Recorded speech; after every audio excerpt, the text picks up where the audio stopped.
welcome back to Passions Podcast, a very special episode because I believe this is part 3 of one session of recording. So, we're getting into the magic storyline for 901 through 905, and there's plenty to discuss. We'll get some juice from this prune, or what is it, from a turnip? It's not really a turnip, but some blood from this rock. Yeah, for real. Before we get into the episodes, I'm going to say a shout out to the patrons over on Patreon.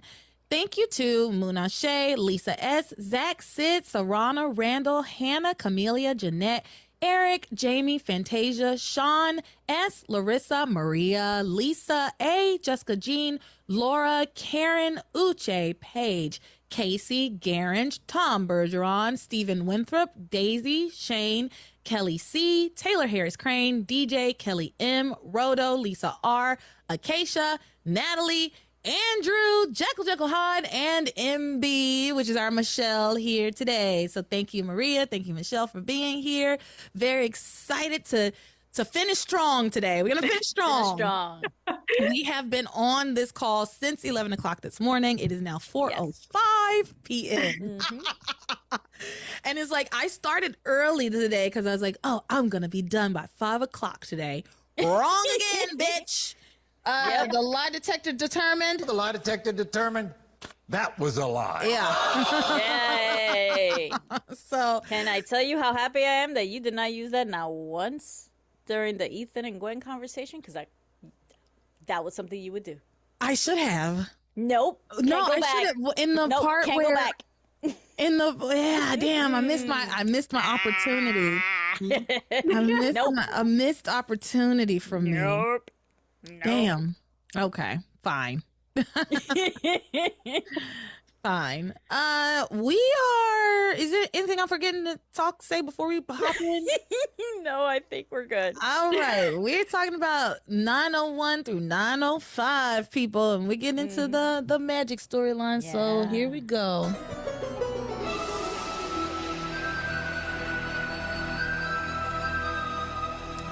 We do have a Tabitha sighting this week. Finally, I've missed her. I really missed her. Too. Yeah. So we can actually use the magic music, and because we're actually gonna get some magic, and we also get like a premonition or two. So there's a little magic sprinkled in here, but the bulk of this is about Kay, her pregnancy, and her going missing, basically. So we pick up at the Bennett home where Grace and Kay are having a very heated argument. At this point, Sam has already left because we pick up in these episodes and Sam's already at the mansion, right? Yes. Okay, good. So it's just Grace having this argument with Kay because Kay is trying to leave. She's like, you gave me your old tomato soup cake and now I'm out of here, right? Yep. Like Grace really did give her ass to kiss, and so Kay is like, all right, I'm gonna hold you to it. Kiss you don't my want me to ass, live by bitch. I don't want to live by your rules, so Yeah. I'm out. So I'm out. Even in the middle of a You can't blizzard. bluff Kay because she will call it. Like, we've known this. Yeah, to her own detriment. This stupid girl. I love her. I really do. She's really grown on me a lot. But she could have waited till morning. She pushed the limits this week for me. I was like, girl, you're being ridiculous. So yeah, they're arguing, and Grace says to Kay, I do not love you. Oh, because Kay says, oh, you probably love my unborn child way more than you even love me. Like, because when Kay was about to leave, Grace says, it's not that you can't be out there in weather like this. It's not good for your unborn child. So Kay took that and ran with it and said like, oh, well, you only care about the unborn child. You don't really care about me. I'm just a body housing this thing that you're going to love more than you love me already. So Grace denies this. She says, Kay, I do not love your unborn child more than I love you. And Kay tells her to save her breath. I love my unborn child a lot more than you ever loved me, and I'm going to be a better mother to this child than you have ever been to me. Jessica chimes in. She's like, Kay, stop it, girl. Go to work. Okay, Yes. I'm sure there's some towels that need fluffing at the B&B. Like, Go find Reese. go find Reese. Go find Reese. And then, Jessica's like, Kay, stop it. That's not fair. And Kay's like, unfair? Jessica, not that you or Charity even know what it's been like for me. You can't control me. I am going to do what I want. And what I want is to get the hell out of this house. Grace is like the Willy Wonka. Kay, please, no, don't go. Please, no, don't stop. Don't go. Okay. It's very lackluster. And then Kay's like, what? Are you schizo or something? First you want me out. Now you want me to stay. I mean, what's the deal? Is this just because you want to get daddy off your back? Because I know that you don't really want me here. You gave me an ultimatum, mother. You told me to leave or leave Miguel and Charity alone. So I'm choosing to leave, okay? Never mind the fact that I'm the one that is pregnant and alone. You've been looking for a way to get rid of me for years. You finally found it. Like, I get where she's coming from, kind of. It's a lot. It's like, it's big. She's throwing a tantrum. Yeah, she's throwing a tantrum. Because we have absolutely been on Kay's side as it pertains to Grace for a while now, right? Saying that Grace owes her a little more understanding, a little more compassion, a little more thought. I think Grace did genuinely try to show her daughter more compassion this week. I think she really did try to do things the way Sam said that they should do it. She tried. For Kay, I think it's just too little too late, which is also understandable. But Kay will continue this line of, you don't care about me, even though Grace is trying her best to show her something else, right? But again, for Kay, Kay's seeing it as, you're only doing this because daddy will be mad. Yeah.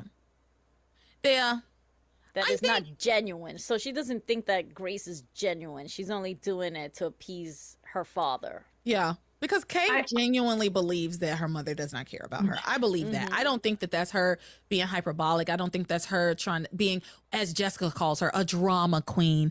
I think she genuinely feels like her mother doesn't care about her. I think like we see it like, and I know you're going to get to that part, but I think like her biggest thing is like, okay, you mean it now, but but down the line when you have to choose between me and Charity again, you're not going to choose me. And that is just her biggest thing. She is tired of coming last to Charity. Yeah. That's a great point. Great point. Yeah. So Kay tells her the only person you despise more than you despise me is Ivy Crane, and she is only this much less welcome in this house than I am, which is such a great foreshadowing. Yeah, it's such a great little piece of foreshadowing.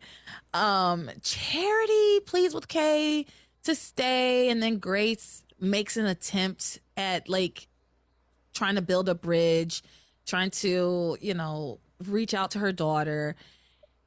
She begrudgingly apologizes for the mistakes Kay has laid at her feet, right? She's like, I didn't give you enough attention maybe since Charity moved in. I have a clip of this because I honestly, they seemed like they were getting somewhere here. They really did.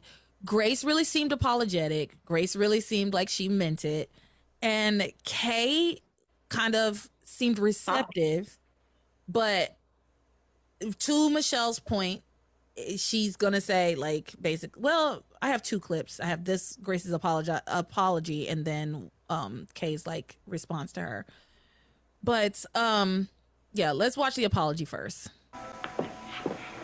Kay, please don't go out tonight. Let's just get some sleep.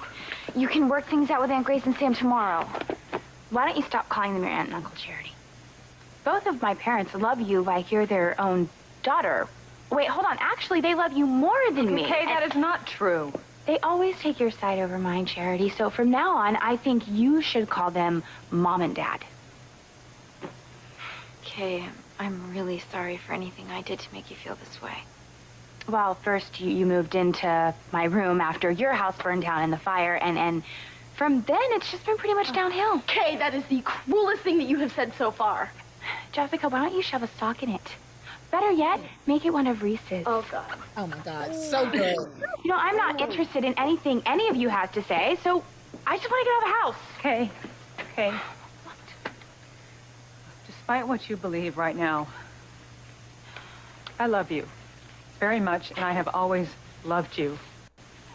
Now, I may not have shown you that love in everything that I've done or that I've said. I'm not perfect. You know, and I might have made mistakes with you that I didn't make with your other siblings. And for that, I am sorry. I am very sorry. Okay. I'm listening. Okay, Father. And I think that maybe you didn't get all the attention that you should have been getting, at least not these last few years. You mean since Charity moved in? Okay, well, I'll take that as a yes. Continue. We think that maybe there's some common ground that we can find to work all of this out. How? Okay. I don't know. But I know you think I haven't been there for you in the past. I want you to know that I am here for you now.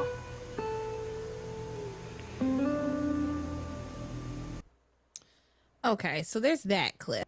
That was good, though. I actually feel for Grace at that point, and it feels genuine.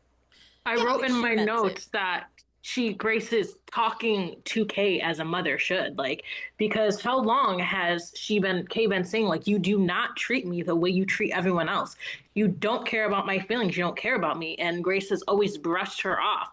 This is the first time that Grace has chosen to humble herself and really just say, okay, I see where you're coming from.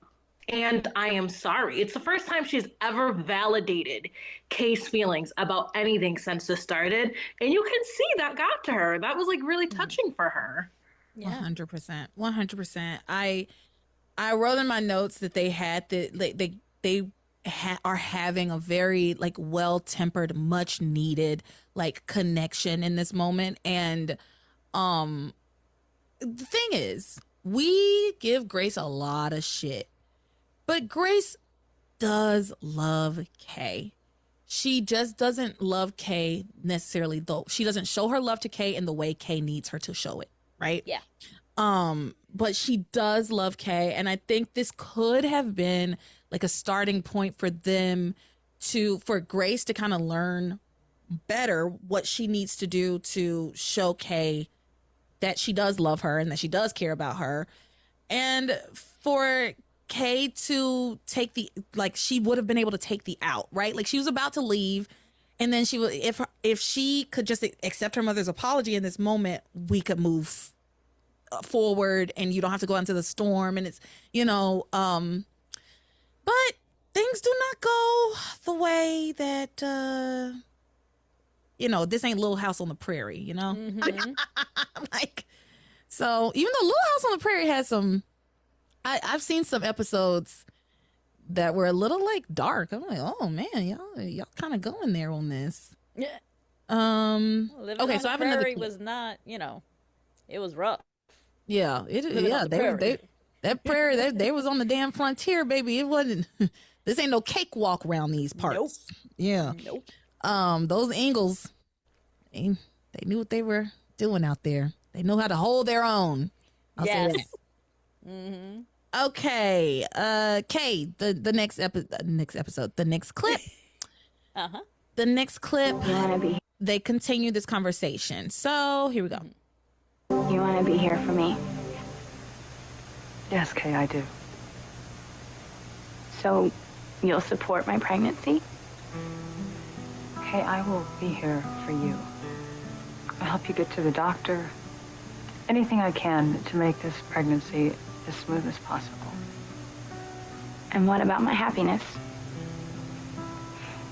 Okay. happy. I want you to be happy. I've always wanted you to be happy.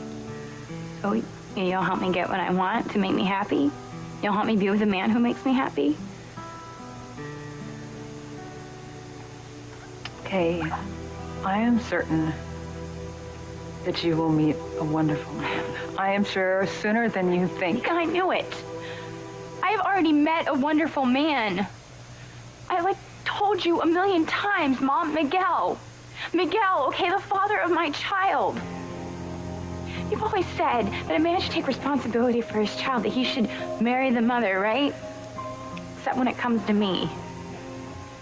Okay, Charity and Miguel love each other. If you force Miguel into a loveless marriage, he and your child and you will be miserable. How do you know that?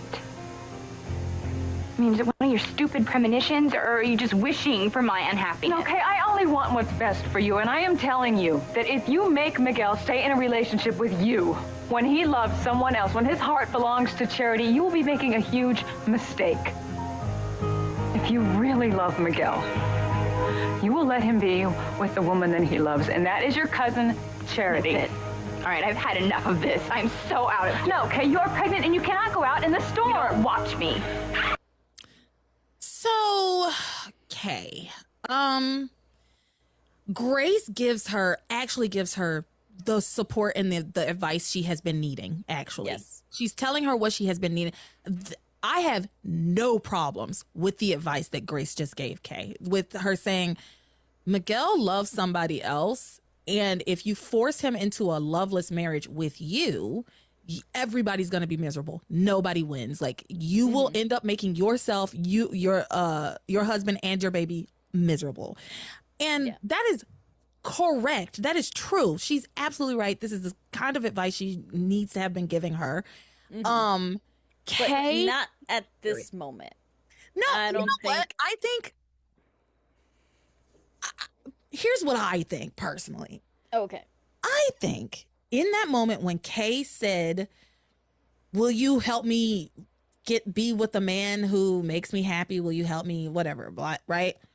I think Grace should have said, "I understand that you mean Miguel, and I want to tell you that I have decided to be neutral in this, right? If Miguel chooses you, then Miguel chooses you, and y'all will have to deal with the consequences of of that choice, right?" Yes. And I do think that information that she just gave her should have happened in this moment too, right? I think those two things at the same time make sense to me, right? Because I do appreciate Grace saying, like, I think this is a bad idea, but I'm going to be neutral, right? Like, I don't believe that y'all will be able to be happy together.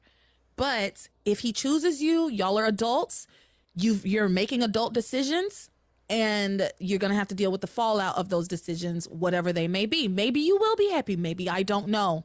You know, I'm not God. I don't know everything, but I have lived longer than you. And I have seen this play out for other people before, right? It's not great for you to kind of force a relationship on somebody who doesn't want to be with you, right? To baby trap him. Yeah. I just don't think that, like, with her being in such a heightened emotional state, to continually drill that, oh, Miguel doesn't love you, he loves Charity. Like you said, just be like, I can help you be happy. And like you said, I know it's Miguel. Miguel still has to be able to make that choice. And you have to let him make that choice. And Charity. Because, yeah, Miguel wants to be with Charity. Right now, Charity don't want to be with him. Exactly. So they both have to agree to be together. Right now, she should just be like, let's just see where the chips fall. Yeah, and I agree. You're right. I agree. With the heightened level that Kay is at right now, maybe not the right time. Right message, wrong time. Yeah. But I think I was just so glad that she finally said something that I agree with. I was like, this is the advice a mother should be giving her daughter. Up until where she then starts to push the Charity and Miguel thing. Because Charity right now doesn't want to be with Miguel, so stop pushing it. Yeah, and I think even in this moment, I think her response, I think Grace was doing what she could. She was controlling the impulse to, instead of telling her daughter, like, because let's be clear. The argument they had last week was that Grace was calling Kay evil, saying that she invited evil to Harmony, that she's possessed, that she is like she's possessed or something.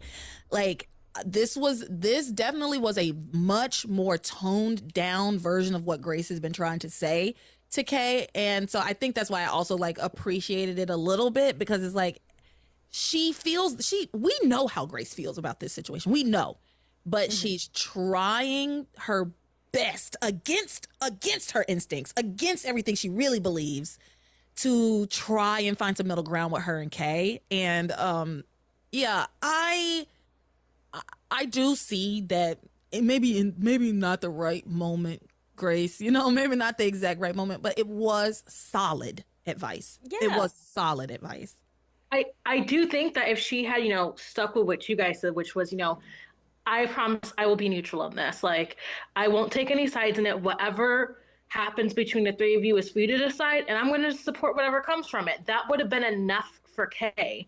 Enough for Kay to, at the very least, calm down for the night and look at things with a fresher head, because it wouldn't have come out as I'm still sending charity. That would have been enough for Kay.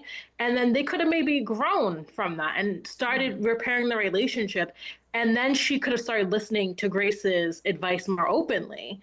Or like maybe even if she wanted to add in more of that moment, she really could have just said, I just don't want to see you putting all of your happiness on one man because you're so much more than one man. Yes. Oh my God. Like something to encourage her as a woman.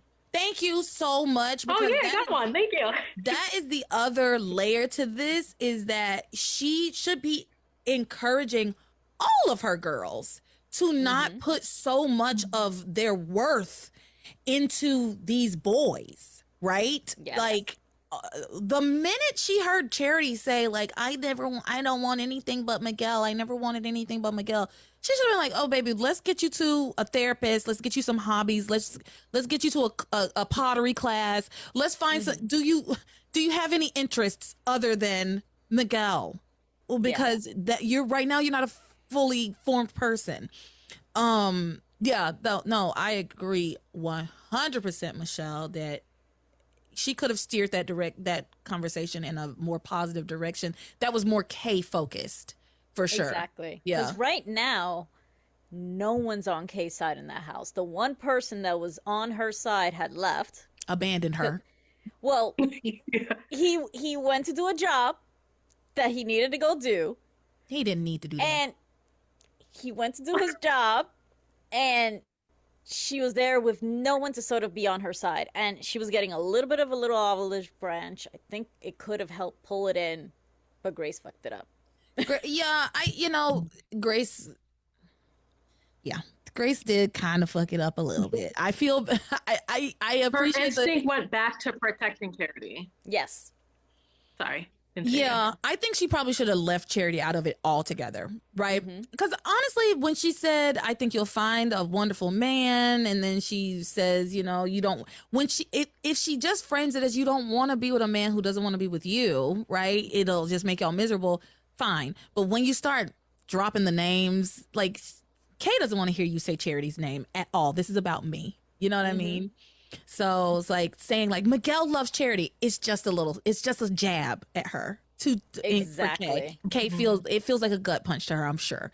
Every time somebody says that to her. So yeah, it wasn't a perfect. Did she stick the landing? No. But you know what? A solid 7. I give it a solid 7 from the Russian judge. Like, I was she's with been her averaging for most of that. She's been averaging a 2 at best. Oh God, yes, yes, at best. So yeah, I enjoyed the scenes between Grace and Kay. I enjoy all the scenes between Grace and Kay. I also want to say, as kind of like an aside, the casting for Kay as her daughter is so spot on. They look like mother and daughter to me. They really do. Both so tall, statuesque. They have that like strawberry brown brunette. It's like reddish brown. Yeah, they look great together, and they do beautifully in scenes together. Anyway, as you saw in the end of that clip, Kay's like, I'm out of here. I've had it. You're going to choose Charity over me every fucking time. So I'm out of here. You don't care about me. And so she grabs her suitcases and she tries to go out. I didn't clip it because it was kind of silly, but she tries to go outside. And one of her suitcases, like inside the house, she just knocks it over. She like kicks it over. She's like, fine, I'll leave it here. And she like goes out with the one suitcase. And she gets outside, but Grace goes out, grabs the suitcase from her, and they kind of have a tug of war, and Grace drags her basically back into the house. I agreed with that. And you know what? One of Kay's like things that she was saying last week is that Grace, if anybody else was trying to leave in a storm and weather like this, Grace would have barred the doors and she would have lied down in front of the door and not let them leave. But because it's Kay, it's like, okay, I guess I can just go out and freeze to death. Yeah. So I like that Grace went and jumped into action and didn't just like throw her hands up and say, well, if this, because I'm gonna be real with you, my mama, she would have said, you need help packing? My mama would have said, you need help packing? Because I'm not about to fight with a child. No, my mama she wouldn't, because Kay has been let's be clear, Kay has been extremely disrespectful to Grace, right? Yeah. Like she has. Oh, yeah. We of course are on Kay's side with it, but you know, ultimately it's your just mama like would have at least called the Russells and been like, come, can she just stay over there? Just let her stay over there and we'll deal with it later. My mama to make sure you're like, safe. My mama would have called my bluff entirely. My mama would have been like, okay, you want to go out into the storm? Go out there. See how long you last. My mama she's not a ruthless lady, but she definitely does not tolerate any disrespect. She never tolerated any kind of, even perceived disrespect. Sometimes it's like, I didn't even, excuse me, not bitch, I love you, mama. But sometimes I'll be like, girl, it wasn't even all of that. Like, please. You're not gonna come in my house, talk to me like any kind of way. Okay. But that's exactly how my mom, she was like, I pay the bills here. This is my house, not yours. So, and that's why you're not Kay. That's why I'm not Kay. No, my mama would have nipped this in the bud a very, very long time ago. So anyway, Kay, but Grace does go out, put herself out there physically, and grabs Kay, brings her back in the house. I'm not letting you go out there. She refuses to let Kay leave. I wrote in my notes, Kay is really just being stubborn at this point. Because Kay gets outside and immediately is like, oh my God, but I gotta go anyway, right? Like, she sees what it is outside. She is, in fact, making a scene. She is being a bit of a drama queen, unfortunately. I hate to say it. I hate to agree with Jessica, but she is. I think once she made a decision, she has to sort of run with it and just be true to the convictions that she just laid out. Like, all right, you're gonna kick me out. You can't convince me otherwise at this point. I just wish. At one point, David shows up. Does not help at all. My fucking. And I don't know what he said, because in my notes I wrote, you know what? Go ahead and agree with her and make your little brownie points, because I'm so sick of the hypocrisy around here. And David's like, hypocrisy? And Kay's like, yeah, my mom told me that I couldn't spend time with the father of my child if I had lived under this roof. And now here you are, the father of her supposed love child, and my father's nowhere to be found. And Grace is like, what do you mean suppose? Suppose it. Yeah, I actually have this clip. Oh, good. Because I actually love that. That's why it was it was great. So I had to clip it because Kay. I really do like Kay a lot. I do. I really do. So we pick up and Grace is pulling Kay back into the house. Letting you leave. Hey, the lights are on. It's late. Something wrong? Yes, Kay is threatening to leave the house. Now? Tonight? Yes, and it's not a threat, okay? It's a fact. You can't be serious, Kay. I mean, have you seen what's going on outside? Don't look at me. She's the one who told me to leave. That is not true. Yes, it is. You told me if I couldn't follow your stupid rules, I had to get out of the house, so I'm leaving. That's not how it went, Kay. Oh, you didn't tell me to get the hell out of your house. No, not exactly like that. Not exactly like that. I'm sure Grace was justified, Kay. Hey, you know what? Go ahead and agree with her and make your little brownie points, but I am so sick of the hypocrisy around here. Hypocrisy? Yes. Mom told me that I couldn't spend time with the father of my child if I were to live under this roof. And now here you are, the father of her supposed love child, and my father's nowhere to be found. What do you mean, supposed? You'll find out one of these days. Kay, why don't you take your current scarf off and have a cup of tea? You just need to calm down and listen to your mother. No, David, I have heard everything that I want to hear. Mom, you can take your double standard and shove it. I'm out of here, okay? You are not leaving. Leave me alone!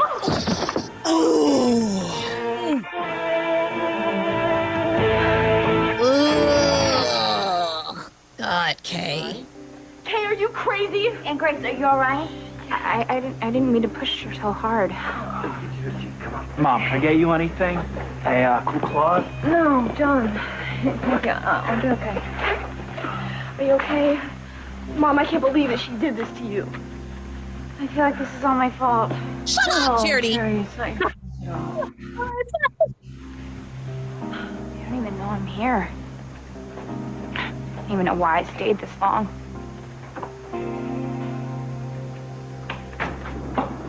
Dramatic, girl. You just pushed your mama down to the floor. No, David, I'll be fine. She was putting her hands on her. She's so gone. she was defending herself. Kay, come back here!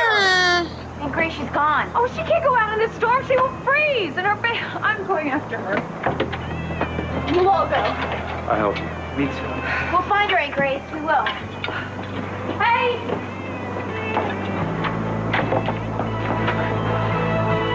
Okay. You say she was defending herself? I mean, she had hands on her. And it wasn't like she was just trying to get her off, and she just didn't understand. She didn't realize she pushed as hard as she did. She kind of looked like she regretted that she hit her, that she pushed her She that definitely- hard. she She was just definitely trying to get did. her off. She definitely looked like she regretted it, but she didn't say sorry. You know what I mean? They didn't Like, have a she chance. Everyone started fawning over her. It's like, oh my God, Grace, are you okay? Oh my God, Grace. Oh my God, Grace. When Kay fainted, Grace was like, stop fucking around and acting like a child and wake the fuck up. Where was the concern? You know what? You know what? No notes. You're right. I wrote in my notes that they showed more concern for that little push than they did when Teresa went over a bridge. Yeah. Or when she, when she threw When did herself in the Teresa go? ocean. Oh, When or, she yeah. tried to jump in the ocean to off herself. Yeah. And they were like, yeah, you don't need a No one hospital. was there for that anyway. No one was there for that. They didn't care though. But when Kay fainted, her mom was like, stop faking and wake up. That's true. No, that's To true. me, the You're worst right. part of that is Charity. Once again, I feel like it's all my. Shut up, Charity. It's Yeah, over. stop. Can you just let Kay be the one having the breakdown I for hate her. a fucking hour? Just shut up. I hate it. And Jessica, oh stop my her with the like, God. I can't believe she did that to you. Now, wait a Jessica, minute. Charity, and David made it worse. Here's what I'm gonna say. When Jessica was like, I can't believe she did that to you. Like, as a sibling, yeah, like you pushed my mom on the floor. What the hell is wrong with you? You know what I mean? Like, imagine that scenario with your brother, right? Like, what the hell is wrong with you? Right? You pushed her too hard. Why would you push her?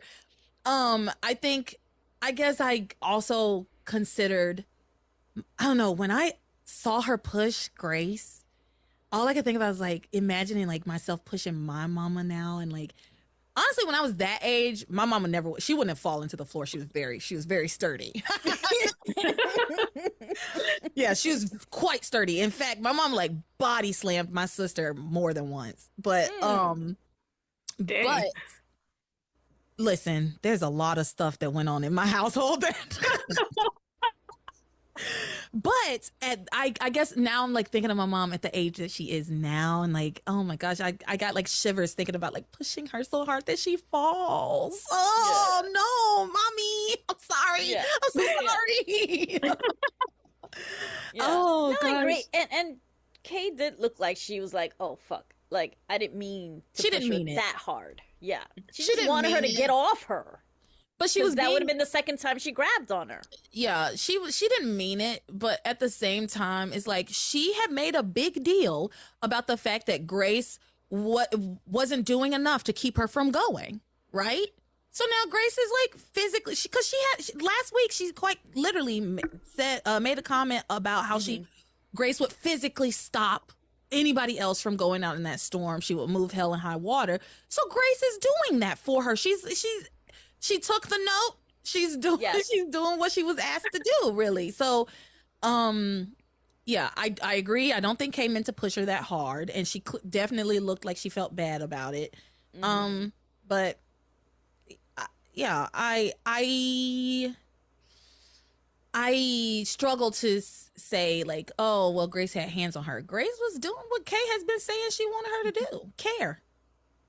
I honestly think I've sided with Grace grabbing onto her because she's not wrong. She's a pregnant teenage girl. There's a blizzard out. There's no good that's going to come from it. I think the biggest thing was David coming in again, and then again, just amplifying up the situation. Like, David, shut the fuck up. It is not your place to say who was right and who was wrong in this. You're not even really her husband, and you're lying about this kid being her son. Shut the fuck up and sit on the couch. David and John actually had no reason to be there. When they showed up, why were they there? They said that when they came in, David's like, oh, is everything all right in here? We saw the lights are on, even though it's really late. Yeah, what the fuck are you doing out in the storm in the middle of the night? Exactly. What are you doing here? Like, y'all should be asleep. So the lights are on. And? Right. Did they ask for visitors? Right. Like, if we have a problem, if I need you, I'll call you. Yeah. Like, ugh, God. So, yeah, there was no reason for them to be there except to escalate things further, basically. And I do agree, David and John just made things worse. They just made things worse. So, anyway, everybody goes out searching for Kay. Kay goes out into the storm. I don't know how she got so far away from them. She left, right? And then almost immediately they grabbed their coats and went out after her. She couldn't have gotten very far. She had a suitcase. The snow is 2 feet high, right? Like, how are y'all missing her? But she wasn't that far, because when they were all talking and then they all left, she almost came out from like the corner. Yeah. So she didn't go that far. She just hid. She just hid from them. She hid from them. Yeah. But like, okay, yeah, you're right. She hid from them, and so they couldn't find her. They're playing hide and seek in the snow with her. So everybody's outside trying to find Kay. Grace laments that Sam isn't there to help. And at one point, Sam and Ivy are headed back to the house, and they fly by. Honestly, Sam was not driving very safely because they like fly by to the point that ice and snow and stuff blows up onto Grace's face. And you clipped that? Tell me. I didn't clip it. I didn't clip it because I was just like, it was funny. Yeah, but it's just an extra slap in the face. Quite literally, she was like, I think it was Jessica that was like, "Oh, that looked like Daddy's car." I think that was Dad. And Grace was like, "No, there were 2 people in the car. Why would there be 2 people in your father's car? It wasn't him." Blah blah blah. Of course, it was. It was them. And it's just funny that it was them and that Sam blew all that snow and ice onto. And where was he going? Didn't they just come from the house? Shouldn't he be pulling in somewhere close? Like, yeah, why is he moving that fast during a blizzard in a residential neighborhood? Yeah. But yet still so slow because they still beat him back to the house. That's true. Oh, maybe he went to get Ivy a hamburger or something. Maybe he's like, "You hungry?" Some toiletries, because literally she left the house with nothing. Yeah, maybe they went to get her some things because she didn't have anything with her. Nothing but her fur coat and gloves. Yeah. Yep.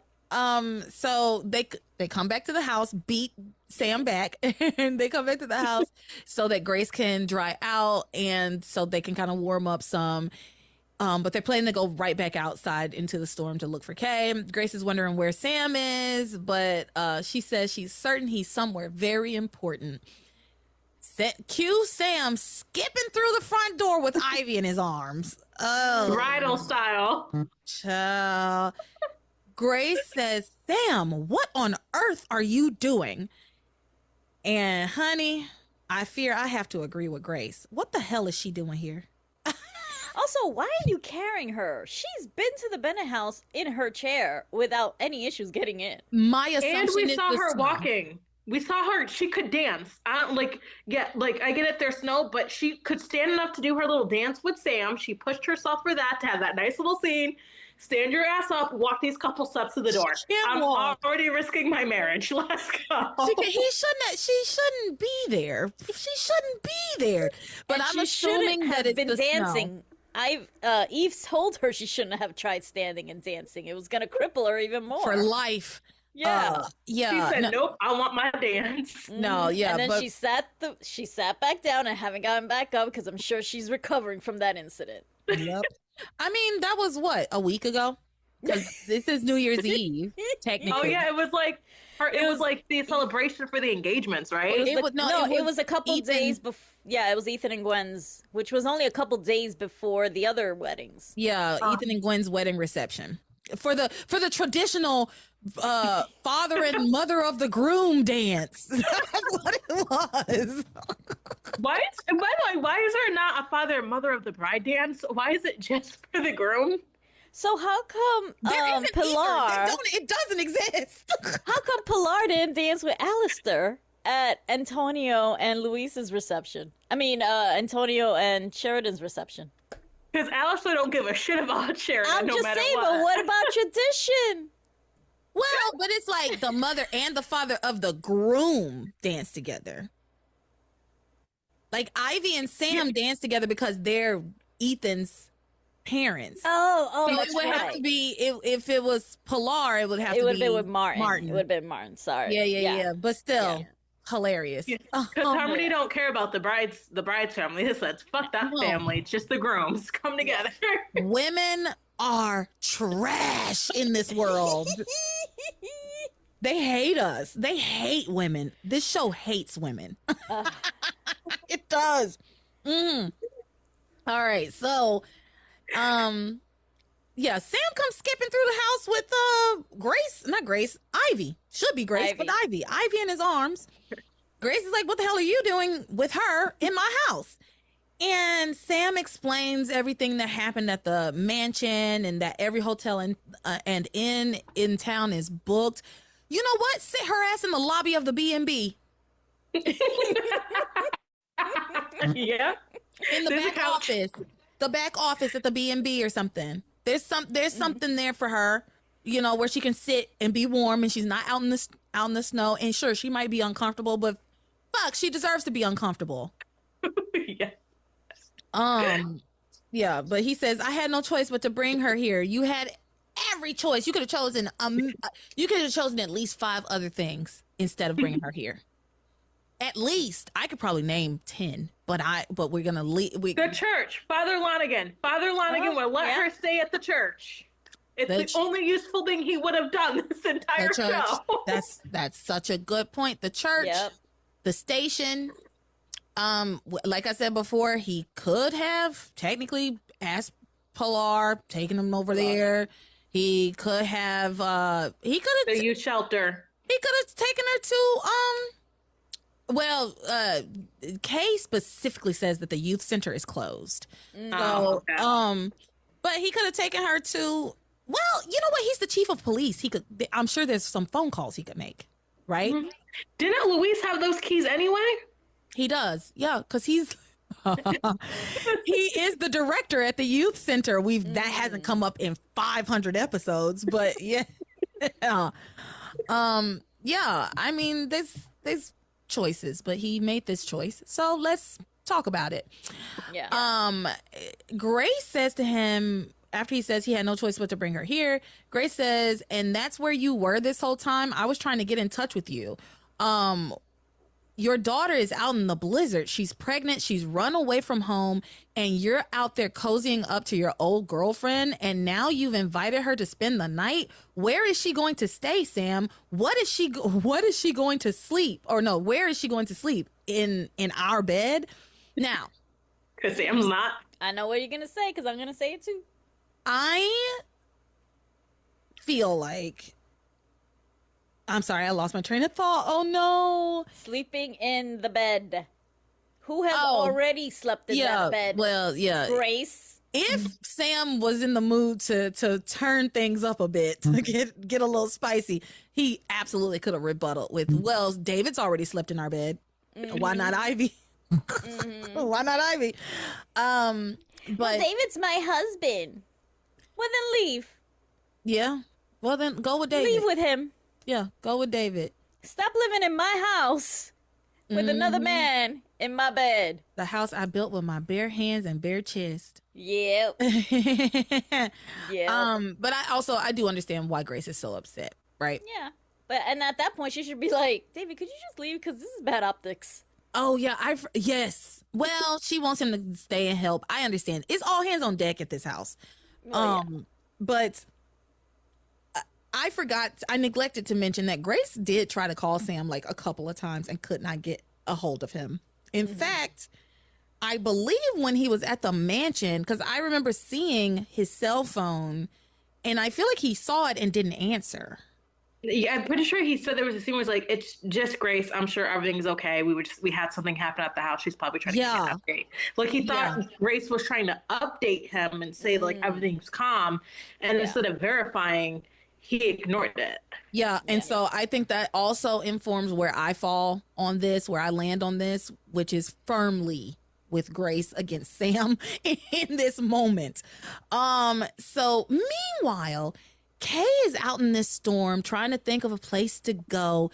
And she's struggling with that suitcase. And then she falls and bumps her head and is knocked unconscious. And she's lying unconscious in the snow in this snowstorm. Bleeding out. Yeah, bleeding out in the snow. So and she landed on her stomach too, didn't she? I think so, yeah. Didn't she land on her stomach? Or on her side? But yeah. I think she hit her head on the side and fell on the side. Grace, let's go back to the house. Grace is furious with Sam, obviously, for bringing Ivy into their home while they are in the middle of a crisis, right? Like if it's any other day, it's bad, but it's like manageable. Tonight of all nights, Sam, you already left here and you knew how bad things were when you left. I begged you to stay. And you said that you had to go because it's work or what have you. And you guilted me about like, oh, remember the sacrifices I told you we would have to make once I took this job as chief of police? Well, this is a time where you have to make a sacrifice.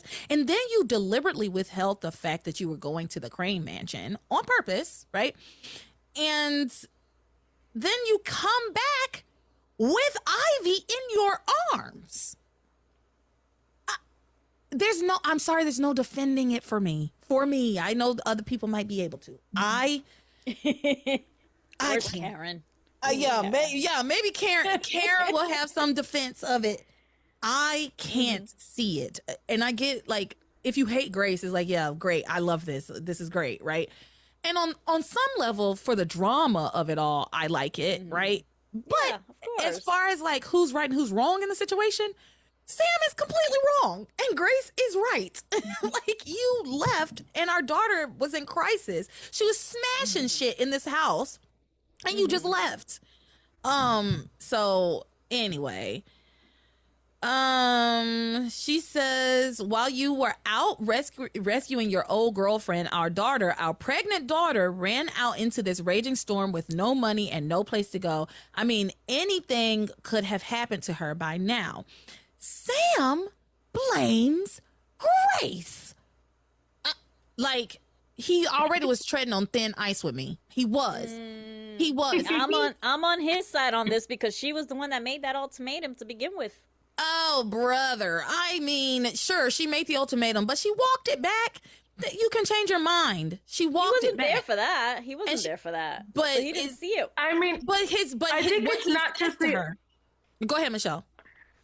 I was gonna say, I think it's also not just the ultimatum. And like, don't get me wrong, I 100% believe that once he realized what was going on at the Cranes, he should have went back home to his family. Got Ivy out, went home to his family without Ivy in his arm, and he sure as hell should have answered that phone call. My biggest thing, though, is yes, Grace scored points with me this week, but this has been building up and up and up and up for years now. So yes, Sam maybe should have been there, but this whole thing could have been avoided if she had been taking his advice for months to lay off Kay. Give her the benefit of the doubt sometimes. Show her some kindness. And she has ignored that. Like, yes, Sam should have been there, but it did not have to get as far as it did. Okay. Yes. So what I agree with you. I think there's the macro, then there's the micro, right? Like the larger umbrella is, overall, the bigger problem is that Grace pushed Kay kind of to this point. But in the micro, in this moment, right here, right now, when Sam says to her, how could you let her leave this house in this weather? I mean, she could freeze to death out there. I didn't like what he said, and I didn't like his tone. I didn't like how he was saying it to her. Okay? How could you let her leave? She fucking left. You weren't here. Mm-hmm. You weren't here. So she defends herself, saying that she tried her best to stop Kay. Jessica and Charity, of course, back her up and say like, Kay wouldn't listen, which is true. Kay would not listen. She decided to go out into the storm. You weren't here to reason with her, and maybe the same thing would have happened if he was there, but we'll never know because he was absent. Mm-hmm. He was working. He was too busy dealing with Ivy and Ivy's mess. Yeah. So, and I know, I almost called you Glenn. I know Maria. It's the hair, it's the blonde. I know how to change it. Like he has a job, he's working, but some things are more important. Yeah.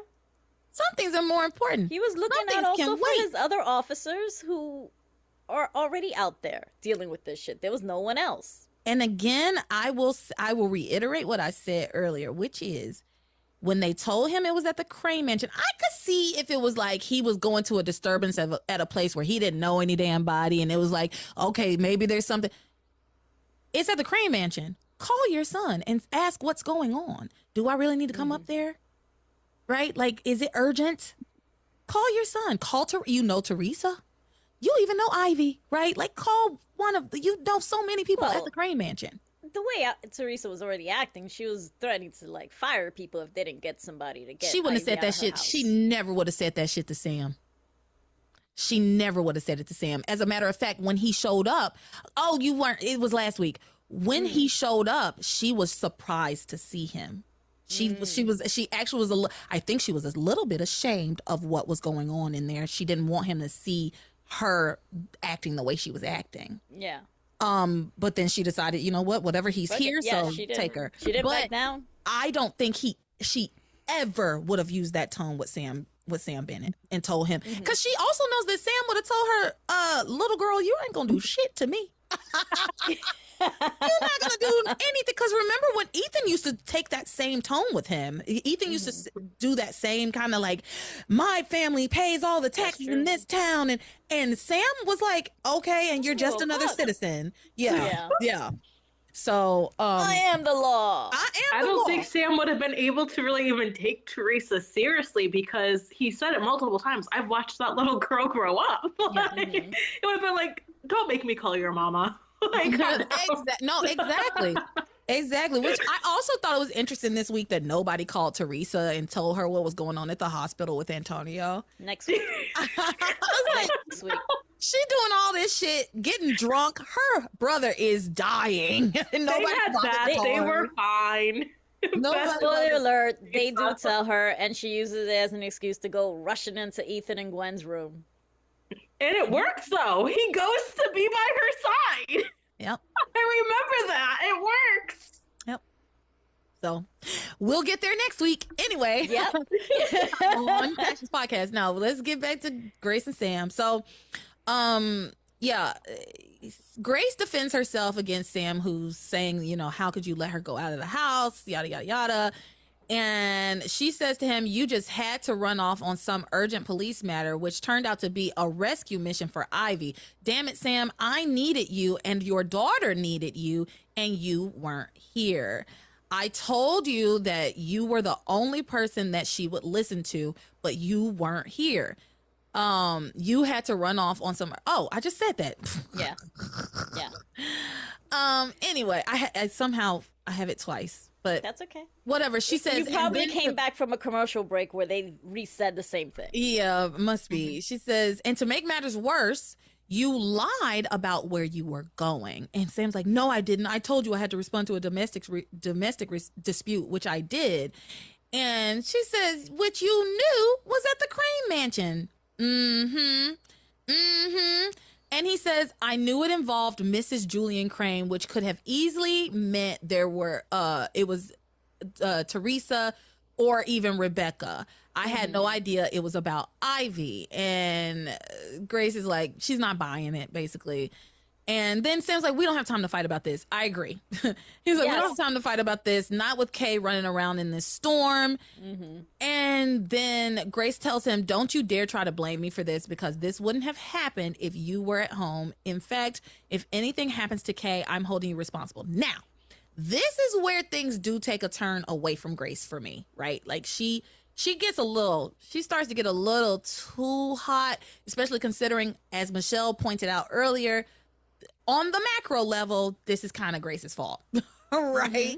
Like, Yep. yeah. So I wrote it like, oh, you're getting high and mighty now. Because she thinks she got Sam on something. Because it's been hot on her this whole time. So now she gets to turn it around. Yeah. Well, David is standing right there. He needs to leave. You're not good optics right now. After David made the situation worse, too. She didn't go to David and be like, I really wish you didn't say anything to her. You made it 10 times worse. Which he kind of did put his foot in his mouth, even having any opinion on the situation with her. Yeah. And the fact that he said, well, I'm sure your mother had her reasons. You told her mother had her reasons to want to kick her out, dude. And you see her mother trying to get her to stay. Just shut up. And if I'm David, I'm definitely treading lightly with Kay, of all people. He knows exactly what she knows, right? While all this Does is he happening, know for sure? Did she Yes, like 100%. say? Oh, okay. She told Ivy and David she was gonna tell her parents the truth, and then Ivy talked her out of it. Yeah. Okay. Yeah. While all of this is going on, this argument, Ivy is reveling in the chaos. She loves it. She tells David, Sam and Grace could break up tonight. By morning, all of our dreams could come true, right? She was kind of gross in here too. Like, there was a couple of times where she is like, oh, Kay's doing me a favor. Like, she's gonna break up her parents just because she's gone or whatever. And David has to explain to her, like, she might be dead. Like, Ivy, is that really all you can think about? Their teenage pregnant daughter is out in this storm and we can't find her. She's lost. And all you can think about is getting Sam in your bed, and like being glad that she died so that you could have Sam. Kay died for your sins so you could have Sam. Like, it was. I didn't love it. At one point, David does kind of lay it out to her in that way, and she gets this look on her face like, oh, I didn't think about it like that. So there is a little bit of humanity left in there. Somewhere. All right, let's recap. The only person she cares about is Ethan. She don't give a fuck about Fox, Fancy, Pretty, the Russell kids, the Bennett kids. She don't give a fuck about anybody. No. She just wants Sam. So this is kind of in character of who Ivy is. Yeah, no, it's absolutely in character. But I think it was interesting to see David point out to her how kind of sinister her thinking was, and for her to, it looked like she understood what he was saying, and like for it to click for her, that maybe she's not such a good person, but Because he says that to her all the time. You're a monster, Ivy. You're evil, Ivy. You've got ice in your veins, you know. And she lets it roll off her back because all of it's in pursuit of Sam. To her, no matter what she does, as long as it's in the name of getting Sam and finding a place where they can be together, or getting to a place where they can be together, it is, not only is it worth it, it's justified, right? Yes. But I think in that moment, because Ivy is not heartless, as much as I kind of harp on how mean and awful she can be. Ivy is not heartless. She does love her kids. And even though she has a strained relationship with her kids with Julian, I think she does love them. And later on, we see a little bit more with her other kids. So we know that. But I think in that moment, it kind of hit her as a mother, right? She's like, oh, yeah, I guess. Ugh. Like, I don't like the brat. She says that. I don't like the brat, but I didn't want to see her dead, you know? And then also consider what it would mean if Kay did die and Sam was at the mansion dealing with your fucking bullshit, right? The guilt that he would carry, right? Oh, that's true. The guilt that he would carry and connect to Ivy. I mean, it's not good news. That would not be good news for Ivy, I don't think. But it would definitely break up Sam and Grace, which is what she would want, and then she'll figure it out. Like Teresa, we'll figure it out later. We'll figure it out later, but whatever. Sam puts an APB out for Kay, and I looked it up because I've always heard APB, and I was like, what does that stand for? It stands for All Points Bulletin. So he puts I didn't know. I've heard it on cop shows either. But it's All Points Bulletin. So he puts an APB out for Kay, and then Grace takes the moment to like confront Ivy, and she like leans over Ivy's wheelchair and she says, I swear to God, Ivy, if anything happens to my daughter because Sam was out rescuing you, you will regret it for the rest of your life. You might be able to fool Sam, but you can't fool me for a minute. Ivy doesn't give a shit. It was great because Grace does that, and then she like walks away real proud of herself, and Ivy gives her this little like smirk, like, yeah, okay, sure, bitch. Even in a wheelchair, you're no match for me. Exactly. She's practically like, you're right. Yeah. And what are you gonna do? Yeah. You're right.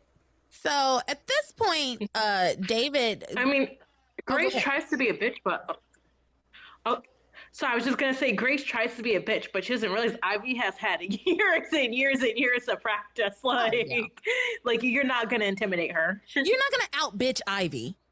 You're not going to do it. So at this point, David says something about like going out and back out into the storm to help Sam find Kay, and Sam is like, no, you've done enough. Like, no, we don't need your help, thank you. Grace calls him a hypocrite. I have this clip because Sam, what, buddy? Give a damn about procedure, okay? I want my daughter found. Now you call the entire force and you have them search every square inch of this town. Do you hear me? Now you call me on my cell when you got something. Now, what area did you already look so I don't search there? Look, why don't John and I show you, and then we can spin up. Thank you, but no thanks, okay? Right, this is a family matter. I can find my daughter on my own. What? You gotta be kidding, right? You were such a hypocrite. I mean, you were turning down David's kind offer to help when you just waltzed in here with your girlfriend? For God's sake, Ivy is not my girlfriend, and this is not the time for petty jealousy. The only reason Ivy is here because she had nowhere else to go, and I wasn't about to let her spend the night in a raging snowstorm. Which is exactly where your daughter is. If you hadn't been out playing knight in shining armor with Ivy, your daughter would be safe and sound up in her bed. But now that you are home, you're going to turn down David's offer to help because he committed the unforgivable sin of marrying me long before I ever met you. Now that is what I call petty jealousy. Tell me something, Sam. If you had to make a choice of who was going to spend tonight out in the snowstorm, who would it be, Ivy or Kay? You see, that's what I thought. You'd rather your girlfriend be safe than to hell with your daughter. That's not fair. That's not fair. That's not such a reach, and that's such a weird thing to like. Yeah. That's like it's it's a reach. It's a weird thing to posit, to say like, okay, hypothetical, if it was your daughter and Ivy, who would you say, like, who do you prefer to be out in the... Nobody. I prefer nobody to be out in the storm. Yeah, thank you. Yeah, so... But honestly, sounded like something Kay would ask Grace. Would you prefer me or Charity to be stuck out there? So it was a little surprising hearing that come out of Grace's mouth. Yeah, but you know what? It's crazy because if Kay said it to Grace, I would be like, that's a valid question. Well, because everything Grace has done up to this point, like, it really would be about, like, sometimes I do feel like if two of them were hanging from the ledge, you would pick Charity first. But Sam really hasn't done anything to justify that question. Like, tonight he made a stupid choice, but we know he would choose his kids over Ivy. Always. Yeah, I agree. So Sam does eventually relent and agree to let David and John help because duh, of course.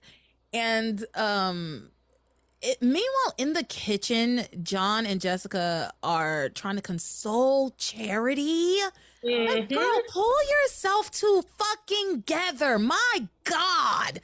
She has like 6 lines the entire week. Every single one more insipid than the last. It's just like constant Eeyore behavior. She's such an Eeyore. Oh, this is all my fault. Oh, if I hadn't fell in love with Miguel, none of this would be. Shut up. Shut up. Stop making it about you. Exactly. And like, frankly, Jessica's sister is out in this storm, and John's too. But they just met each other, really. So it's like the connections aren't maybe as strong. Even though he says later, it feels like she's my sister too. Shut up, John. But yeah, like Jessica's sister's like out in this storm, and you are making this about you.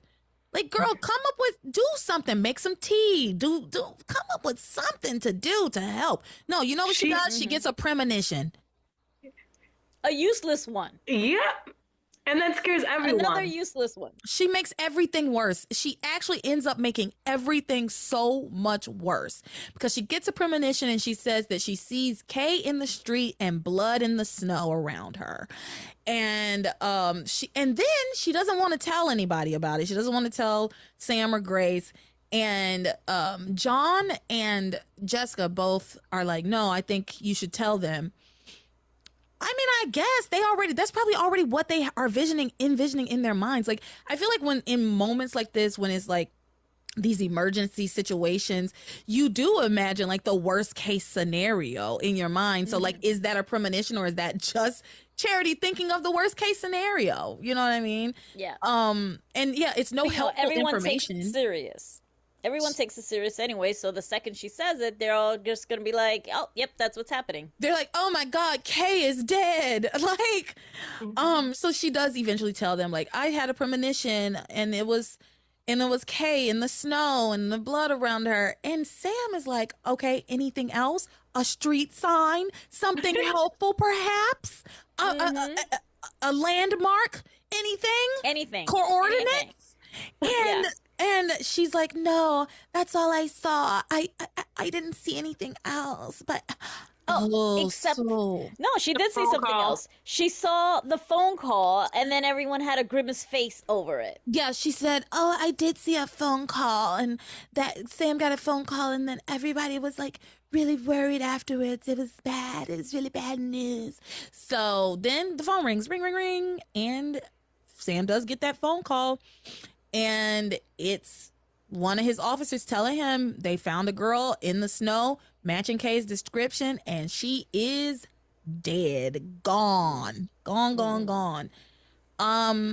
So the whole family is like, oh no, oh my God. Now Sam is like, they said she matches the description, but they haven't confirmed that it's Kay, right? He's trying to keep his wits about him. But like I said, like Charity has been doing all night, she very annoyingly makes it about herself. If I hadn't fallen in love with Miguel,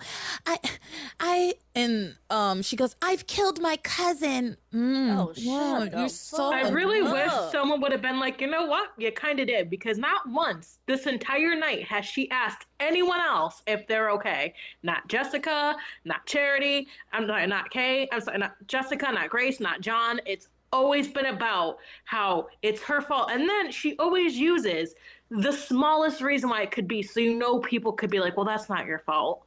Yes, exactly. It's like, bitch, do not make me waste energy telling you, oh, it's not your fault. You know it's not your fucking fault. Shut up. Please shut up. Yeah. God. I don't want to waste time on this, on you. And like, you're here, you're fine. Actually, you know what? For once, somebody, where's Miguel to tell her to go take a nap? Somebody tell her to go take a nap. Because for once, it's like, you're tired, Charity. Go to bed. Yeah. So Jessica and John have to console her again. Like, no, even though like they have maybe lost their sister, right? Jessica just got some horrible news about her sister. She thinks her sister is dead. And now she has to go to say to Charity, oh no, Charity, it's not your fault. Like, Kay just wouldn't listen. Now you have to talk shit about your sister to make this bitch feel better. Oh, I would haunt the shit out of them. If I had died and that's what I'm hearing, I'm haunting all your asses. You're all suffering. Yeah. I mean, the way they're consoling Charity, you're just validating everything Kay has been saying. Mm-hmm. It's true. It's true. It's like, true. Even her death. Even her death can't be about her. No, it can't be about her. No. Yeah, that's true. That's true. So, at one point, Grace becomes very overcome with grief and rage, right? And she starts laying into Sam. If you'd stayed home, Kay never would have gone out tonight. She would still be alive. Our daughter's dead, and it's on your head. Oh my God, Grace! Grace, and I get that, like, tempers are, high and tensions are high, and there's a lot to take in, but ultimately, Kay went outside on her own, right? Like, ultimately, it's Kay's fault. She could have stayed in the house. She should have stayed in the house. And not to victim blame or what have you, but she didn't use her rational mind in that moment, Mm-hmm. And I do want to say, because I don't think we exactly like explicitly said this, when Kay was leaving the house, before she left, Grace told her, where are you gonna go? I'm not gonna let you can't go to the Russells. I'm going to call them and tell them not to let you in. That was nasty and dirty. So I wanted to make sure I got that in. Because what do you mean? What do you mean you don't want your child to be able to find a safe haven in this storm? Exactly. You're a pregnant child. She's pregnant, and at least she's with friends. Yeah, people you trust. Yeah, and people safe and warm. Yeah. Until the temperature calms down and she can go over and then have another rational conversation. Yeah. She should have offered to call them like, hey, listen, I know you're upset, but if I call the Russells, I will get you there safely, and then we can go from there. Let's just say Grace earns points, but her default is to fight with Kay. Yeah. Like, it really is. She thinks she's perfect. She thinks she has done nothing wrong. Even though, yes, she apologized earlier, she did so begrudgingly. Mm-hmm. Right? She did so begrudgingly. Even, as a matter of fact, in this, I don't know if it's here or in like one of the clips, she even says to Sam, I tried to do things your way. Mm-hmm. So it's like it wasn't even necessarily genuine. She was just trying to use a tactic against Kay to get her to stay. Right? So, and it almost worked. But then you had to throw in Miguel and Charity being a thing and, leave them alone. Yeah. So, Anyway, this is when Ivy says to David, the death of their child is going to drive a wedge between Sam and Grace that will last forever. And David's like, God, you're a monster, Ivy. I still want to know what she has on David because it's supposedly really bad. I don't think we're ever going to find out. We don't. Yeah. I guess they just couldn't think of something so bad to use. And the sad part is he's not the only one they do that crap with. They bring someone in and then they have this huge secret and then like you have people trying to find out and they hint at it, but they leave before you ever find out what it is, and it pisses me off. My headcanon for what David is hiding is that he killed John's mother. He like sank the ship that they were like sailing around, because he said he lost all their stuff on that sailboat or whatever, right? They was maybe sailing around, because I wholeheartedly believe that the best lie is a lie that is mostly truth, right? There's a lot of truth in there, but there's a very important portion of this that is not true, right? And I think he and John's mother really were like on a sailboat. They had all their stuff. Maybe they were traveling around as, you know, doing life on the ocean, going from place to place where he takes pictures or whatever.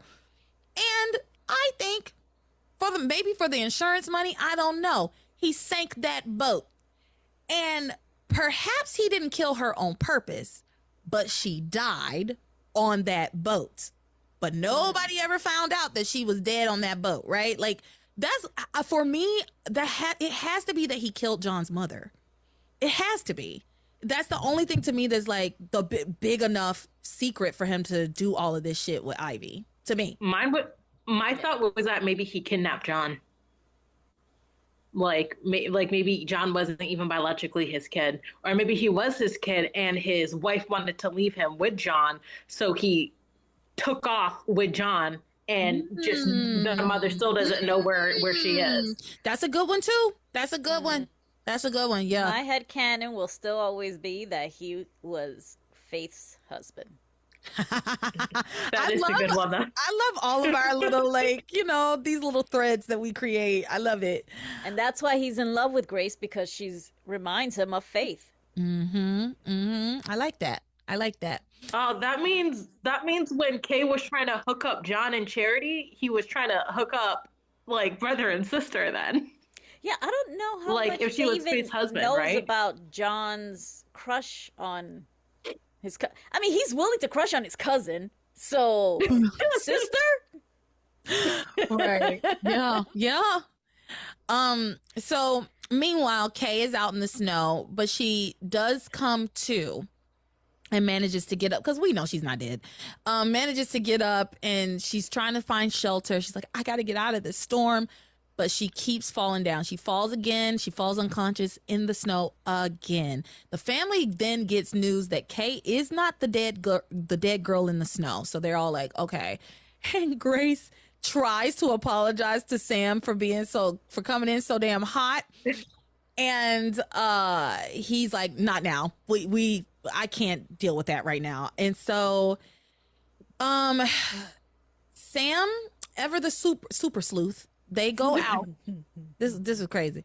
First of all, the men decide, once they get the news that Kay was not the dead girl in the snow, the men are like, okay, we're gonna go out and search for Kay. So it's John and David and Sam. Sam won't let the women folk out of the house. He's like, no, you girls need to stay home and make tea. Well, Grace is the one that says, oh no, we can make tea, we can make some hot water bottles, whatever. Like, they were out there, they can go out earlier. Look. Yeah. It makes sense to have one person there in case Kay comes back. Yes. But you need all the bodies you can get, kind of searching, I feel like. And y'all should be using a buddy system, right? Yeah. It shouldn't be one person over here, one person over here, one person. It should be like two people together, because you are, I feel like, creating a situation where somebody else could get hurt in the snow, and get lost in the snow, because especially if the visibility is extremely low. So, whatever. And if they do leave someone behind in case Kay gets back, who do you think would be the best person? to leave there at the house. To be able to keep her there too.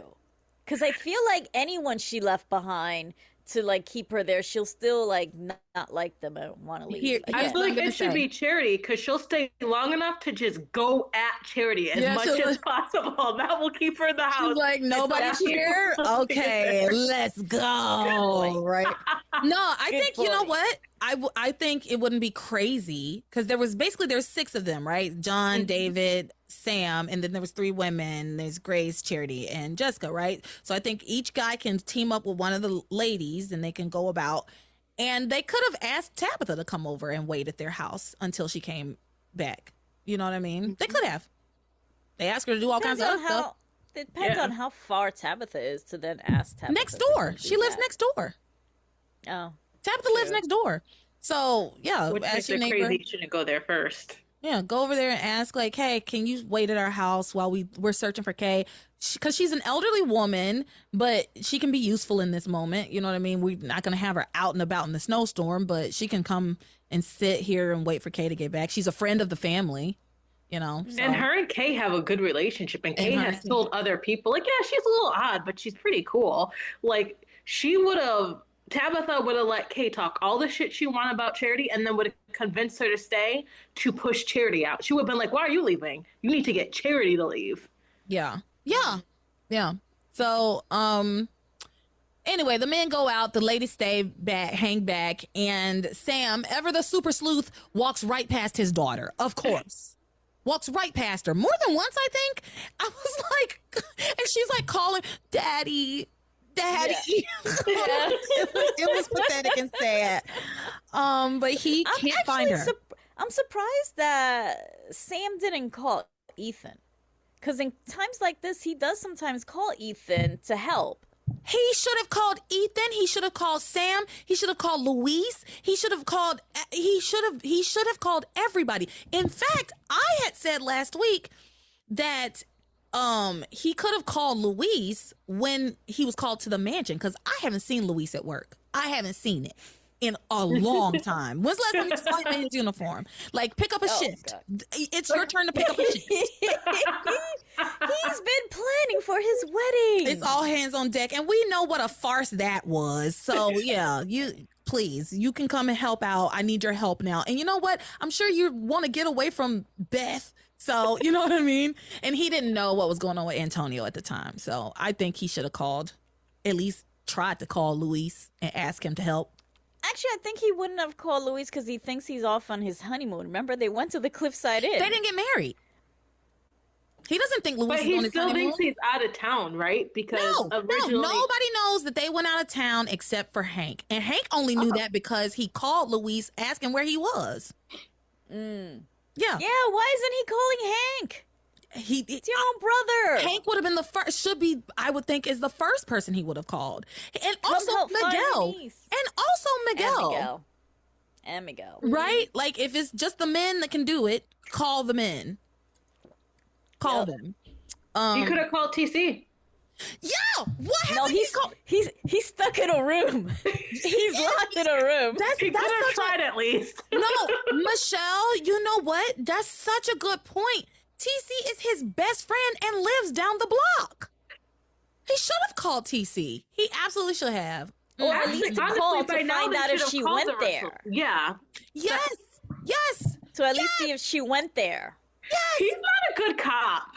Horrible. Because Kay's the one that's missing, so he doesn't have nothing to go on. Hey, what do we do next? He doesn't have Kay to do his work for him, to do all the detective work for him. Yeah. That's why Kay's his favorite, because none of the other kids help him with that shit. Yeah, she's helping him do his homework. Because at least if he were to try to call the Lopez-Fitzgeralds, no one's picking up. So, okay, she's not there, no one's picking up. But yeah, try the Russells. Yeah, because Whitney or Simone would have answered, and then Chad would have went out and helped too, and knocked on the door. At which point, Liz would have had to stop her game and pretended that she was woken up, and then gotten the key.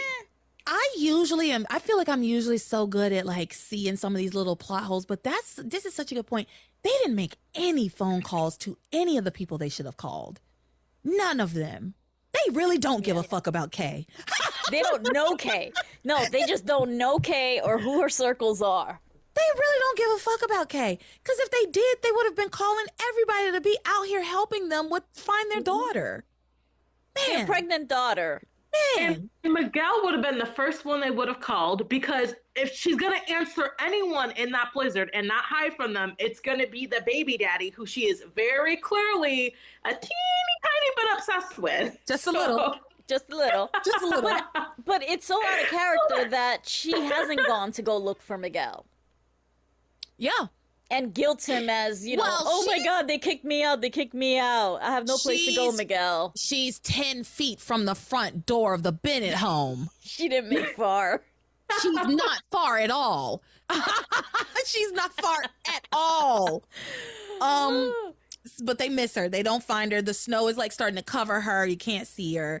So while the men are out looking for Kay, Grace takes this time to confront Ivy, asking her, what are you doing in my house? What are you doing here? And what are you up to? And Ivy says, I'm not up to anything, Grace. I'm here because Teresa kicked me out of the mansion. And Grace says, oh, and you had no place to go? And Ivy says, that's right. Grace says, speaks volumes for your popularity, doesn't it? I like it.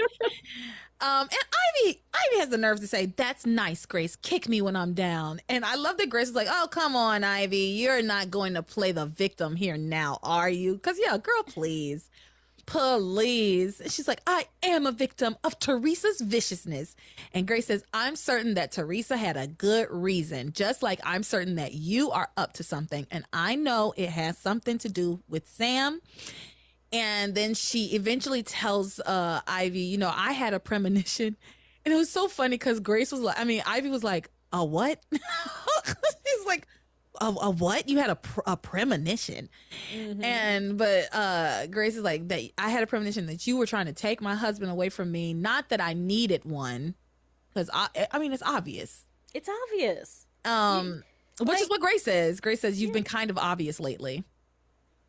The whole line of questioning is obvious. Like, what are you doing in my house? Yeah, obviously, to try to take your man. I've never even made it a secret. He belongs with me, not with you. You have David, which she throws in her face. She's like, well, you're married to David, so you're not even with Sam. Grace? You've been sleeping on the couch. Mm-hmm, child. Oh, listen, their back and forth gets pretty good. I did clip the part when Grace goes back, but Grace tells Ivy, you're here to try to take Sam from me, but I'm not going to let that happen. I'll be damned if I let you take Sam away from me. And then she ends up in the kitchen with Jessica. Apparently Jessica kind of called her away, and she has a conversation with Jessica where Jessica asks her outright, Grace, obviously, outright, like, is Ivy here to steal daddy? Grow up, Jessica. But you won't make those assertions of David. No, David is innocent. Wonderful. Why are you still hanging around, David? Why are you still hanging around? Mm-hmm. Also, your sister's still missing. Maybe focus on one issue before you worry about this other thing. I also think it actually is so interesting, though, that she's asking, is Ivy here to steal daddy? But you're right. She doesn't have those same kind of worries around David, even though David's been like around a lot. And Sam clearly has the same issues with David that Grace has with Ivy, right? Yeah. But yeah, it is interesting that Jessica seems to have no suspicions about David whatsoever. Yeah. I feel like David as a husband. Yeah. They're like married. Yeah.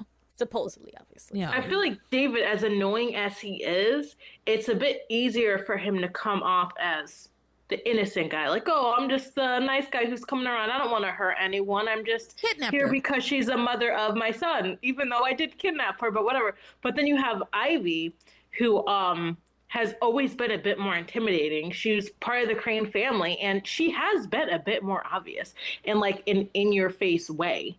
And for some reason on the show, only the females can sniff that out.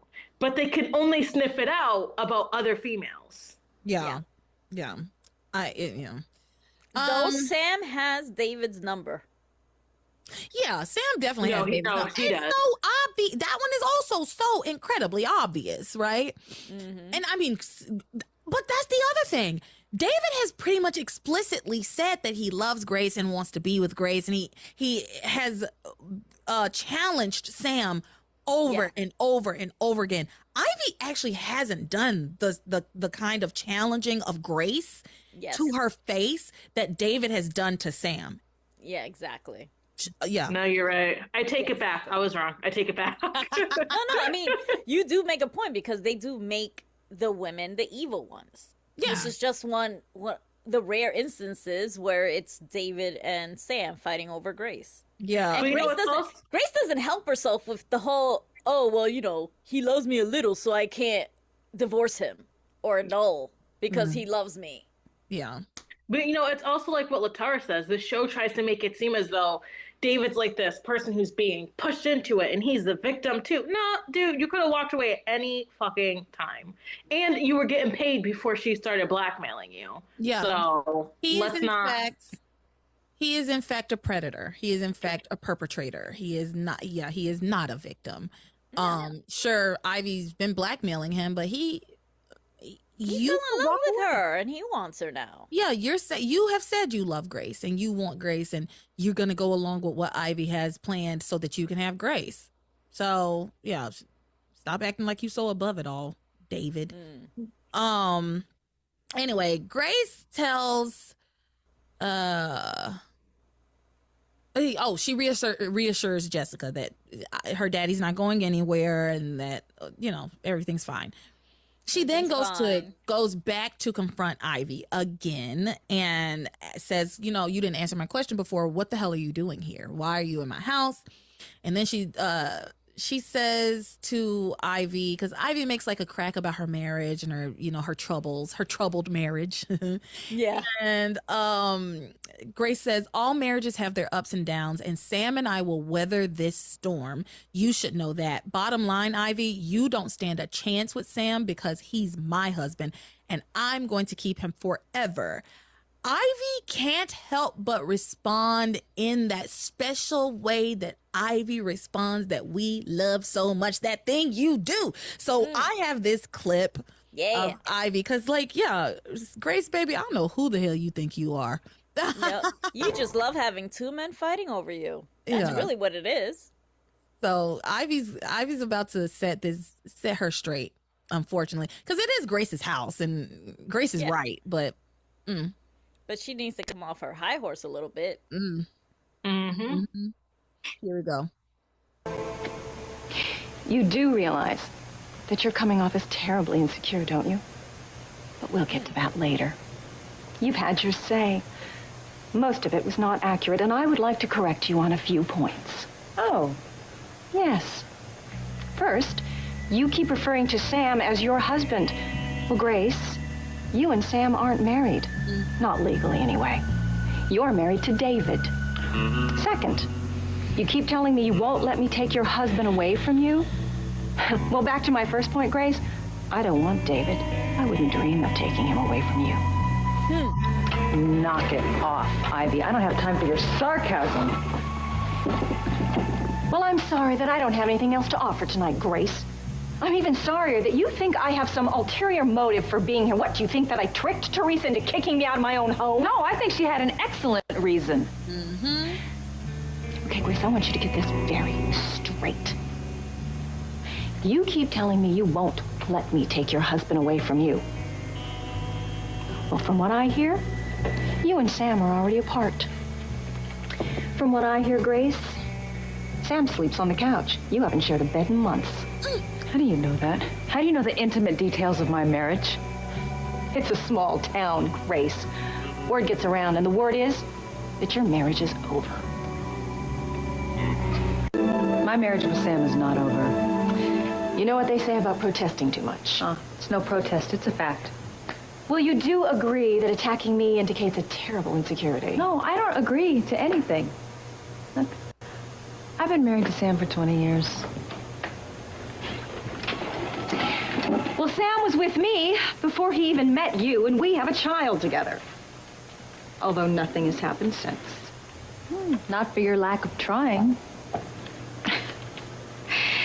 You will not listen to reason, will you?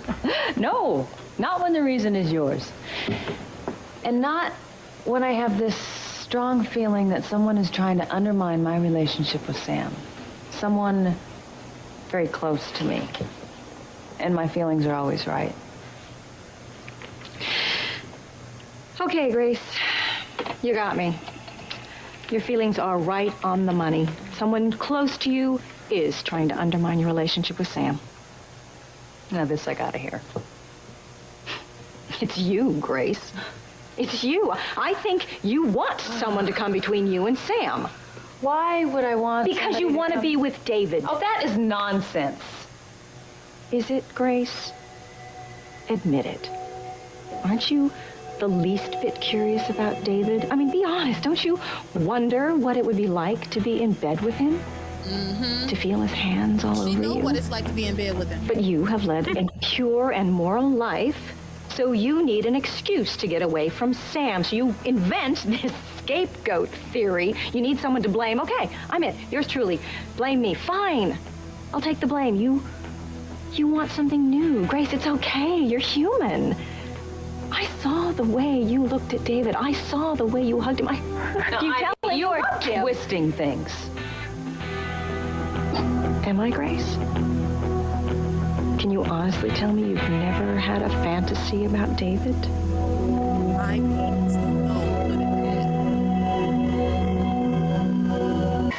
Did I strike a chord? And if I did, so what?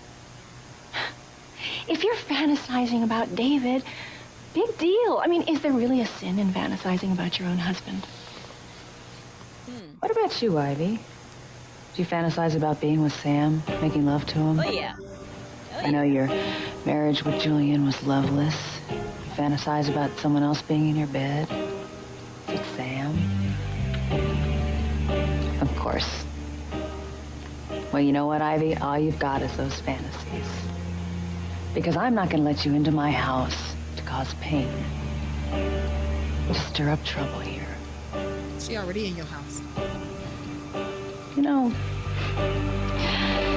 it's pretty funny, Ivy.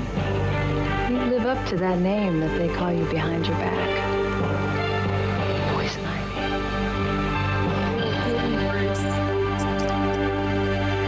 You know, Grace did the best she could. She did the best, but baby, Ivy Crane is Regina George, and Grace is some girl nobody's ever heard of, right? Like,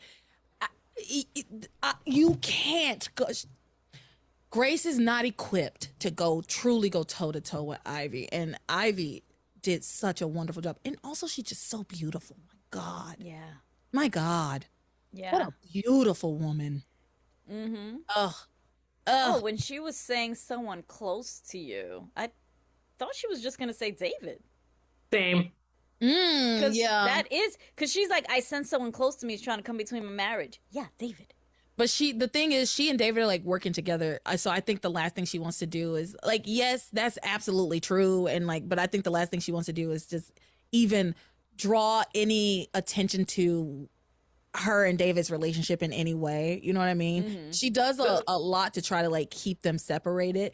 And on top of that, much like Beth, what I said about Beth, Ivy also knows how to find and exploit a person's insecurities and find those cracks. And I think that was the one that was going to be more useful to her because Sam's been screaming at her for months now, David's trying to break us up. David's trying to break us up. David's trying to break us up. No, you are trying to break up your marriage. And I think Ivy's absolutely right. That's why Grace was like speechless. She didn't have anything to say when Ivy was like, "No, you fantasize about being with David, don't you? You fantasize about him being in the bed with you. You want to know what it's like to love another man, and that's okay. There's nothing wrong with that. But be honest about it, right?" No, Ivy got her right where Ivy wants her, and Ivy got her right in the feels of what Grace has really been thinking, right? She's in her head. She's 100. And the thing is, the reason that Ivy knows so much is because David is sharing so much information with her about every conversation he has with Grace, right? So she knows that what she's saying is probably right on the money. Yeah. And then when Grace tried to turn it around and be like, who do you fantasize about my husband and blah, like she was coming at her like she did something, and it's like, girl, that wasn't the stab that you think that was at all. There's no secret. There's no secret that she wants Sam. So yeah, even though it does seem that they are trying to tell us that Ivy is still pretending that she doesn't want Sam with the rest of the people, but I did feel like it had kind of come out a little bit, but maybe they walked it back. I don't care, to be frank, to be honest. I'm tired. So yeah, no, this was great. And Grace tried, and she gave a good little punch. That but last line was actually the only real good line she had. She gave up to your name. Poison Ivy. Yeah. She gave a good little punch here and there. It was cute. It's cute.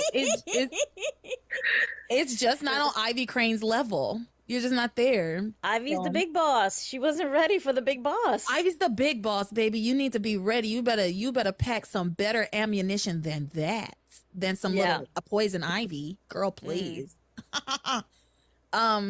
But that's where we leave it with them this week. I wrote my last note for them was they're having this conversation as Kay freezes to death in the snow. Keep your priorities straight, ladies. Like, well, they were told to stay behind. Grace wanted to head out there, and there's not much Ivy could do. No, with how often Grace prays, you think she could have prayed for her daughter. Yeah, she could be praying. And also, I don't care that you told me to stay home. I'm going outside to look for my daughter. Yeah. That's dumb. I'm going outside to look for I'm going to search for my daughter. Let's quickly talk about what's going on with Tabitha and Kay. Yes. So Tabitha is pleading with the boys in the basement to give her powers back, and they tell her that they're going to send her a little helper, somebody to help her. So I have a clip from Tabitha, of Tabitha, and this will be our last clip of the day or the night or whatever. It's almost 6 o'clock. Almost 6. God, thank y'all for hanging in there with me. Like, loving it. I'm glad. It is definitely enjoyable. Am I a little sleepy? Yes. Yeah, I love this. I just feel bad. I took up your entire day. Nah, I'm good. Listen, I was staying home today anyway, so if I can spend it talking about Passions, I'm fine with it. Okay. All right. So here we go. Tabitha and the boys in the basement. Just imagine the damage I could do if I had my full powers back. Where did that come from? As I was saying... Tabitha! Yes? Stop pestering us with pleas for your powers. Take care of your unborn child. I've never hiccup butterflies before. Oh, it must be a symptom of a witch's pregnancy. I've got to find that book you gave me. Find a cure for this latest quirk. But don't you lot forget about my request. I need to have my powers returned to me. Silence! You will get what you need. As a matter of fact, we are sending you a helper. Oh, no. I don't want a helper, thank you very much. I'm hoping that cracked Connie and her main squeeze demented Cecil never reappear. You'll be more than pleased with the helper we're sending you this time. Oh? Who is it then? Who is this helper? Who are you sending me? So? Who are you sending to help me? You needn't concern yourself with the helper's identity. Just take care of your unborn child. Why do you keep saying that? Because we have plans for your evil spawn. Big plans. I want to find that book on curing pregnancy ailments. Yes. Now go, and do not bother us again.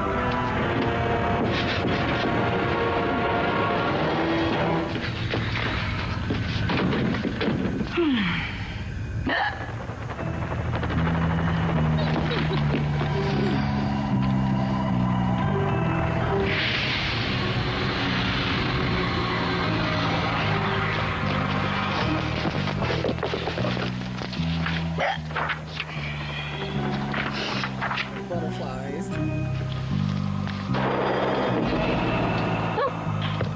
At least I have some of my powers back. Oh. Now, what should I watch? Ah, yes. Sheridan and Louise at the hospital. I wonder what's happening over there. Oh, the pain. Oh, the suffering. You see, if I had my powers back, I could do so much more. All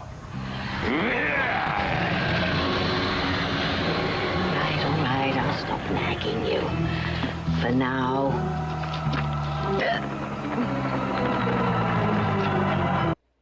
All right. So Tabitha's got the hiccups and butterflies keep coming out. I know. It's funny. I love that they showed us she still does have some of her powers. I'm glad about that. I have missed Tabitha. I think we're about to move into a space where they're going to be utilizing her more, which is great. I think after Timmy's death, they didn't know what to do with her. Yeah. But I think we're finding out. Obviously, Kay is going to be her little helper, right? Yes. And I love that. Spoiler alert, because we didn't get there yet. Yeah, well, we're almost there. We're almost there. Mm-hmm. Tabitha does get rid of her hiccups her butterfly hiccups by saying, "Buzzards eat gizzards. Reverse the sheer cocoon. Larva and pupa, you will be very soon." And it works. But then she starts to levitate. Okay, and so now she's in the air trying to figure out how to get down. Meanwhile, Kay has managed to get up to her feet, and she gets to Tabitha's house. Because she had not gone any fucking where. Nope. She hadn't gone anywhere. Tabitha is their next door neighbor. I don't know why it was so hard for any of these people to find her. But especially once she was like laying down, like, you know what I mean? The one time when they couldn't find her, she was hiding. Okay, fine. But she wasn't far. Y'all are not looking hard enough. Anyway, she gets to Tabitha's house. And she looks through the window and she thinks she's hallucinating when she sees Tabitha levitating. And she goes, but then she goes, "Oh my gosh, Reese is right. Tabitha really is a witch." So that's what happens there. Meanwhile, Sam finds Kay's scarf in the snow surrounded by blood. And that is the end of the week. Yes. Yes. That was it. We did Anything to add before we sign off here? I'm personally excited for what's to come with Kay and Tabitha's relationship. Obviously, I don't want to give too much of a spoiler for anyone who hasn't seen it, but they become literally my biggest favorite, like, team up, mother-daughter duo. Like, it's honestly gold. I love watching them together. Me too. I love them together. So, Maria, any last words? Oh God, no! I'm looking forward to it. This was our. You know what? Thank y'all for being here for our very first three-parter. I don't know. I can't figure out for the life of me. I can't fathom for the life of me how we stretched those episodes into 7 hours of content. I had a lot to say about Eve and Teresa Gwen. That's probably it. This was a long one. This was a long one, but it was a good time. It was a good conversation. Thank you both for being here. Yeah. Maria, where can the people find you? On the Discord. Join the Discord. And Michelle, for the third time today, where can the people find you? Discord or on Facebook on my author page, just Michelle Bliss. All right, and I'll put that in the description. And as always, you can find me patreon.com/passionspodcast. Sign up for whatever tier you find most agreeable. And yeah, come and join the Discord, join a watch party. You can send me a message on Patreon. I'm more responsive, obviously, on Patreon than I am on like Instagram or TikTok but we do have those pages. You can go find those too. I haven't posted in a while, but I have a backlog of clips now that I can post. So maybe I'll do that tomorrow, but probably not. Anyway, I have to edit all this tomorrow. I have to. Jesus. Anyway, you know what, y'all? With that, you are my passion for life.